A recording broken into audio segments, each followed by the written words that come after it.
Daiva, aš jau beveik lavonas. Tau gal kanytės padaryt? Tiesiog važiuojam. Prašau, tiesiog jau važiuojam ir viskas. Broli, aš čia irgi nesėdžiu, televizoriaus nežiūriu. Pakuoju, kraunu daiktus. Manai labai lengva? Nemanau, Daivučiukai, kad yra labai lengva. Nemanau, kad yra labai lengva sukrauti ir supakuoti 700 kg daiktų. Nemanau, bet nėra lengva. Ir paskui tuos 700 kg laiptai sunešioti mašiną. Sukraut, sustumt, sutvirtint prie stogo bagažinės. Daiva, priekaba išnuomota. Kažkoks absurdas. Manęs kieme kaimynai klausė jau, ar mes neišsikraustom. Tiesiog, Daivučiukai, keistai atrodo iš šono. Ir gėda žmonėms yra pasakyti, kai klausia. Ne, neišsikraustom, išvažiuojam 4 dienom.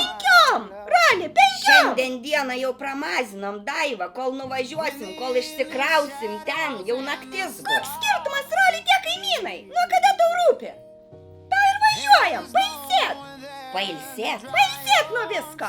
Daiva, mane su ta nugara jau ne į spa. Reikia vežto į traumatologinį, guldyt, operuot. Nugarą išimt, nežinau. Nežinau, Roli, nežinau ką patart. Čia tu geriau išmanai kaip daiktus nešiot sunkius.